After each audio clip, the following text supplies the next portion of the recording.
तो चलिए बढ़ते हैं आज की कहानी की ओर। दोस्तों, आज मैं आपको अपनी एक ऐसी घटना के बारे में बताऊंगा जिसे सुनकर आपकी भी आंखें एक पल के लिए खुली की खुली रह जाएंगी, क्योंकि घटना है ही कुछ ऐसी जिसे कोई भी सुन ले तो वो बहुत चक्का रह जाए।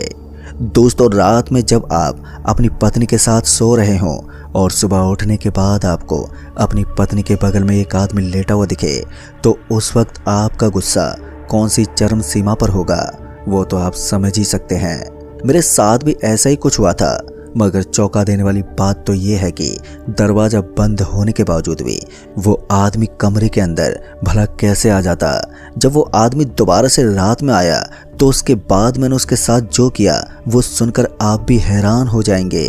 लेकिन वो आदमी क्यों मेरे बेड में रात के वक्त आ जाता था और उसका आने का कारण क्या था, वो सभी बातें मैं आपको इस कहानी में बताने वाला हूँ। तो दोस्तों, ये बात उस समय की है जब मेरी नई नई शादी हुई थी। शादी के कुछ दिनों के बाद ही मैंने एक जमीन लेने की सोची। हालांकि मेरे पास जमीन तो थी पर वो जगह बड़ी नहीं थी।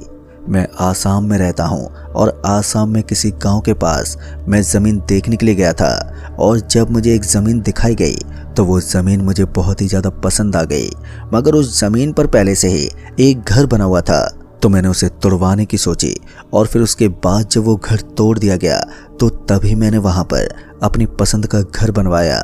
और जब कुछ महीनों के बाद वो घर बन के तैयार हुआ तो उसके बाद और मेरी पत्नी उस घर में रहने के लिए आ गए। मेरी बीवी को वो घर बहुत ही ज़्यादा पसंद था और उसने मुझसे कहा कि आपने घर तो बहुत ही अच्छा बनवाया है। दरअसल मेरी लव मैरिज हुई थी। बीवी को सरप्राइज देने के लिए मैंने अपना ये घर बनवाया था। उस दिन सामान को एडजस्ट करते करते काफ़ी रात हो गई और उसके बाद हम दोनों काफ़ी थक भी गए थे, जिसके चलते खाना पीना करने के बाद हम दोनों सोने चले गए। हमें उस घर में अब रहते हुए 10 से 15 दिन हो गए थे। फिर एक रात जब हम दोनों बेड पर लेटे हुए थे और इधर उधर की बातचीत करते हुए हम कुछ देर के बाद सो गए और जब सुबह जाकर मेरी आँख खुली तो उसके बाद जो मैंने देखा उसे देखकर तो मैं बहुत चक्का रह गया, क्योंकि मैंने देखा कि मेरी पत्नी के बगल में एक आदमी लेटा हुआ था और उस आदमी को देखकर मैं गुस्से से तिलमिला उठा और उसके बाद मैंने अपनी पत्नी को जगाया और उससे पूछा, अरे भाई कौन है ये जो तुम्हारे बगल में लेटा हुआ है? मेरी पत्नी भी उस आदमी को देखकर एकदम से शौक में आ गई कि ये आदमी कौन है। मैंने उसी वक्त उस आदमी को उठाया और उसके बाद मैंने उससे पूछा, कौन हो भाई तुम और तुम यहाँ पर क्या कर रहे हो? जब इसी के चलते मेरी नज़र उसके पैंट पर गई तो मैंने देखा कि उसका पैंट गीला हो रखा था, जिसके बाद मुझे और भी ज़्यादा गुस्सा आ गया।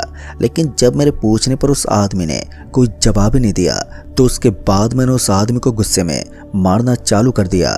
वो बार बार कुछ कहना तो चाह रहा था, मगर मेरा गुस्सा इतना ज़्यादा तेज था कि मैं उसकी बातें सुनने को राजी नहीं था। मैं उसे मारते ही जा रहा था और फिर उसके बाद मैंने पुलिस को फ़ोन मिला दिया और फिर कुछ देर के बाद पुलिस भी वहाँ पर आ गई।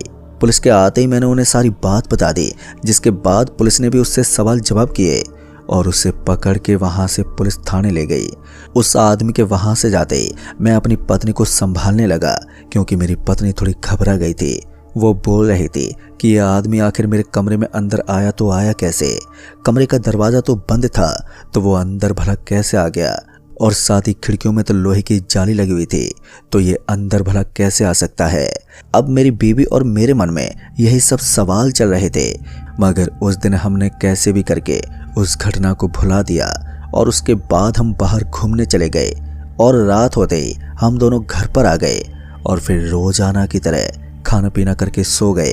और फिर अगले दिन मेरी आंख तब खुली जब मेरी पत्नी मुझे जगा रही थी कि जल्दी उठो, और जब मैं अपनी कच्ची नींद को तोड़ते उठा तो जब मैंने उससे पूछा, बताओ क्यों जगा रही थी, लेकिन जब उसने मेरे बगल में इशारा किया तो मैंने जो देखा उसे देखकर तो मेरी आंखें फिर से फटी की फटी रह गई। दरअसल मैंने देखा कि वो आदमी आज फिर से मेरे ही बेड पर लेटा हुआ था। उस आदमी को अपने सामने देखकर मैंने गुस्से में फ़ोन उठाया और उसके बाद मैंने पुलिस को फ़ोन कर दिया और फिर उनसे कहा कि तुम्हारी कानून व्यवस्था इतनी ज़्यादा ख़राब है कि कोई भी मुजरिम जेल से बाहर आ जाता है। अब मेरे ये कहते ही पुलिस वालों ने कहा कि कौन सा मुजरिम? जिस पर मैंने उनसे कल के बारे में बताया और फिर जब मैंने उन्हें सारी बात बताई तो उन्होंने कहा कि वो आदमी तो यहीं पर है। भला वो बाहर कैसे आ सकता है? उसे तो हमने जेल में बंद करके रखा है। अब पुलिस के ये कहते ही मैंने उनसे कहा कि जरा जेल में जाकर तो देखो। और फिर जब उन पुलिस वालों ने जेल के अंदर जाकर देखा तो वो भी शौक में आ गए कि आखिर ये भला कैसे हो सकता है। तभी उस पुलिस वाले ने कहा कि उस आदमी को तुम पकड़ कर रखो, हम वहीं पर आ रहे हैं। और ये कहकर उन्होंने फ़ोन काट दिया। और फिर मैंने उस आदमी को उसी वक्त उठाया और उससे कहा कि अरे भाई, तू यहाँ पर फिर से आ गया, आखिर तू यहाँ पर आता कैसे है?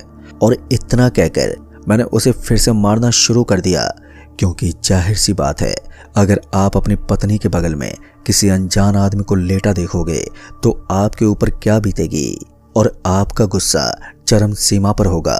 तो ठीक मैंने भी उस आदमी को गुस्से में बहुत मारा।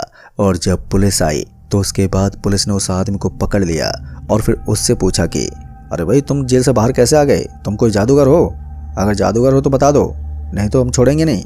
जैसे ही पुलिस वाले ने ये कहा कि तभी उसने बोलते हुए कहा कि आप लोग मुझे बोलने का मौका ही नहीं दे रहे हो। मैं जब भी बोलना चाहता हूँ तभी आप मुझे मारने लगते हो। अब उस आदमी की ये बात तो बिल्कुल सही थी। जब भी वो बोलना चाहता था तो तभी हम उसके साथ हाथापाई कर देते। फिर इस बार जब हमने उस आदमी से पूछा कि भला कैसे तुम यहाँ पर आ जाते हो, तो फिर उस आदमी ने बताया कि मैं यहाँ पर एक बहुत ही ज़रूरी काम के लिए आया हूँ। मुझे अपना काम निपटाने के बाद यहाँ से जल्दी से निकलना है, क्योंकि अगर मैं कुछ दिन और यहाँ पर रुका तो वो मुझे मार देगी। उस आदमी की ये बात मेरे बिल्कुल भी पल्ले नहीं पड़ी कि ये कहना क्या चाहता है। जब उस आदमी से हमने पूछा कि कौन है वो, आखिर तुम कहना क्या चाहते हो, जिस पर उस आदमी ने बताया कि बहुत पहले मैं यहाँ पर जॉब के सिलसिले में आया था, मगर मेरे रहने का कोई ठिकाना नहीं था, जिसके चलते मैं उस दिन बस स्टैंड के पास बैठा हुआ था, क्योंकि कल मुझे अपनी कंपनी में इंटरव्यू देने जाना था। जब मैं बस स्टैंड पर बैठा हुआ था तो तभी उस वक्त एक बूढ़ी औरत मेरे पास आई और उसने मुझसे पूछा कि क्या हुआ, तुम अकेले क्यों बैठे हो? जिस पर मैंने उस बूढ़ी औरत को बताया कि आज की रात मुझे रुकने के लिए कोई जगह नहीं मिली है, इसलिए मैं इस बस स्टैंड पर आकर बैठ गया हूँ आज की रात गुजारने के लिए। जैसे ही मैंने उस औरत को ये कहा कि तभी उस औरत ने मुझसे कहा कि मैं तुम्हें आज की रात रुकने के लिए जगह दे सकती हूँ, अगर तुम्हें उस जगह पर चलना है तो चलो। अब उस बूढ़ी औरत की ये बात मुझे बहुत ही अच्छी लगी कि चलो कोई तो मिला जो बस मेरी आज की रात गुजार दे। उस बूढ़ी औरत की बात सुनने के बाद मैंने उस औरत से कहा कि आपको कोई दिक्कत तो नहीं है?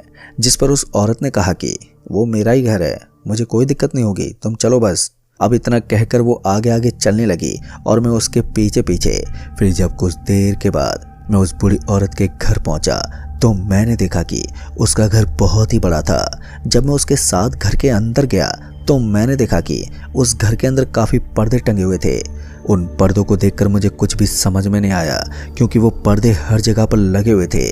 मैंने इतने सारे पर्दे आज तक किसी भी घर के अंदर नहीं देखे थे। दरअसल ये एक घर नहीं बल्कि हवेली टाइप का था। वो अंदर से बहुत ही आलीशान घर था।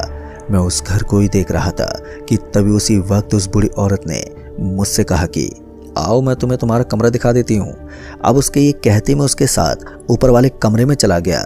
जब मैं उस औरत के साथ उस घर में पहुंचा तो मैंने देखा कि उस कमरे में भी पर्दे लगे हुए थे। अब उन पर्दों को देखकर मेरे जहन में ये सवाल बैठ चुका था कि इन पर्दों के पीछे क्या है। उन पर्दों को देखकर मैंने सोचा कि मैं इस बूढ़ी औरत से ही पूछ लेता हूँ कि आखिर ये पर्दे क्यों लगे हुए हैं। अभी मैं उससे पूछने वाला था कि उससे पहले उसने मुझसे कहा कि इन पर्दों को हटाना मत, चाहे कुछ भी हो जाए तुम रात भर इस कमरे में ठहर सकते हो, बस इन पर्दों को हाथ मत लगाना। उसकी ये बात सुनकर जब मैंने उससे कहा कि क्यों, आखिर क्या है इन पर्दों के पीछे, जिस पर उसने कहा कि तुम्हें ये सब जानने की ज़रूरत नहीं है। उस वक्त मुझे उस बूढ़ी औरत की बात कुछ ठीक नहीं लगी। पता नहीं मुझे उस वक्त उस कमरे के अंदर एक अलग ही बेचैनी होनी शुरू हो गई। उस कमरे में पर्दे लगे होने के कारण मुझे घुटन सी महसूस होने लगी थी। अभी मैं उस कमरे में उन पर्दों को ही देख रहा था कि तभी उस बूढ़ी औरत ने मुझसे कहा कि तुम सुबह के वक्त यहाँ से निकल जाना। फिर उसकी बात पर मैंने भी हामी भर दी और उसके बाद वो उस कमरे से चली गई। अब उसके जाते मैं बाथरूम में जाकर फ्रेश हुआ और उसके बाद बेड पर आकर लेट गया, क्योंकि मुझे उस वक्त नींद आने लगी थी, जिस वजह से मैं सो गया। लेकिन जब मुझे आधी रात में एक अजीब सी घुटन होने लगी तो मैं आधी नींद को तोड़ते उठा। उठते ही मेरी नज़र कमरे में लगे हुए उन पर्दों पर गई। उन पर्दों को देखकर मुझे गुस्सा आने लगा था, क्योंकि उन पर्दों की वजह से मुझे काफ़ी घुटन हो रही थी।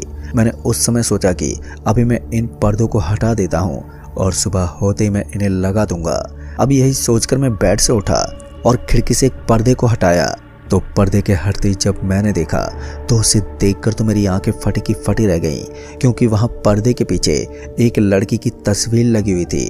वो तस्वीर नग्न अवस्था में थी। उसकी तस्वीर ऐसी थी कि कोई भी उसे देखकर कामुक हो उठता। उस तस्वीर को देखकर मेरे अंदर उत्तेजना पैदा होने लगी थी। मैं उसकी तस्वीर में इतना ज़्यादा मोहित हो गया था कि मैं आपको बता ही नहीं सकता। मगर जब मैंने और भी पर्दों को वहाँ से हटाया तो मैंने देखा कि वहाँ पर भी उस लड़की की ही तस्वीर लगी हुई थी। उस लड़की की तस्वीर ऐसी थी जिसे देखकर मेरी उत्तेजना और भी बढ़ती जा रही थी, मगर मैंने कैसे भी करके अपने आप को संभाल रखा था। लेकिन इसी बीच जब मैंने वहाँ पर लगे सारे पर्दों को हटाया तो उसके बाद मैंने देखा कि उन सभी पर्दों के पीछे एक ही लड़की की तस्वीर लगी हुई थी और उसकी हर एक तस्वीर नग्न अवस्था में थी। उन तस्वीर को देखकर मुझे बहुत ही अजीब लगा कि इस तरह कौन तस्वीरें खिंचवाता है। मेरे मन में भी उस तस्वीर को देखकर काफ़ी सारे ख्याल चल रहे थे, मगर उस वक्त मैंने सोचा कि मुझे चुपचाप सो जाना चाहिए और फिर मैं इसी के चलते फिर से उन तस्वीरों पर पर्दा डालने लगा ताकि वो बुढ़िया मुझ पर चिल्लाए ना। यही सोचकर मैं उन सभी तस्वीरों पर पर्दा लगा ही रहा था कि तभी मैंने उस तस्वीर को ध्यान से देखा तो मुझे ऐसा लगने लगा कि वो लड़की मुझे ही देख रही थी। तो उस वक्त उसकी तस्वीर से मुझे उसकी आंखें झपकती हुई दिखी। उस वक्त मैं कुछ देर के लिए घबरा गया, मगर फिर जब दोबारा मुझे उस तस्वीर से कोई हलचल होते हुए नहीं दिखी तो मैंने उस पर्दे को वापस से लगा दिया।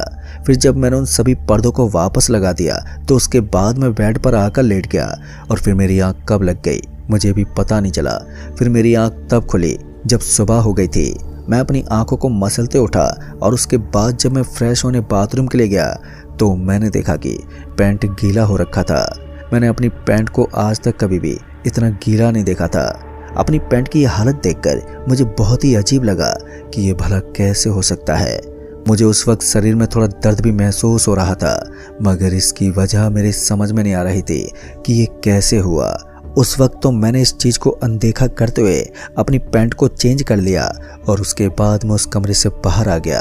पर मुझे वो बूढ़ी औरत अब कहीं भी दिखाई नहीं दे रही थी, इसलिए मैं उस घर से निकल गया और पहुंचा मैं सीधा ऑफिस। मैं इंटरव्यू में पास हो गया और उसके बाद मैंने अपने रहने का इंतज़ाम भी कर लिया। पूरा दिन काम करने के बाद जब मैं रात को सोने के लिए लेटा तो उसके बाद मुझे तुरंत ही नींद आ गई और जब सुबह हुई तो मेरी आंख खुली।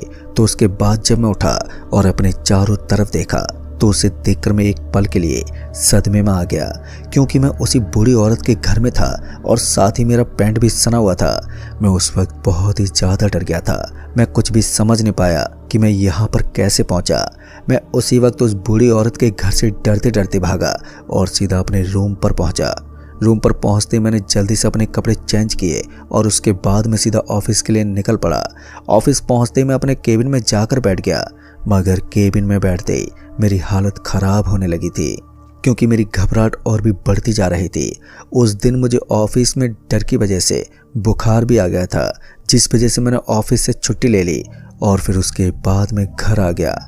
घर आते मैं सीधा लेट गया और जब शाम को मेरी आँख खुली तो तब तक मुझे आराम हो चुका था, मगर मेरी बॉडी काफ़ी ज़्यादा दर्द कर रही थी, जिसके चलते जब रात हुई तो मैं फिर से सो गया। फिर जब मेरी आँख सुबह खुली तो मैंने फिर से अपने आप को उस बूढ़ी औरत के घर पे ही पाया और साथ ही मेरा पैंट भी पहले की तरह सना हुआ था।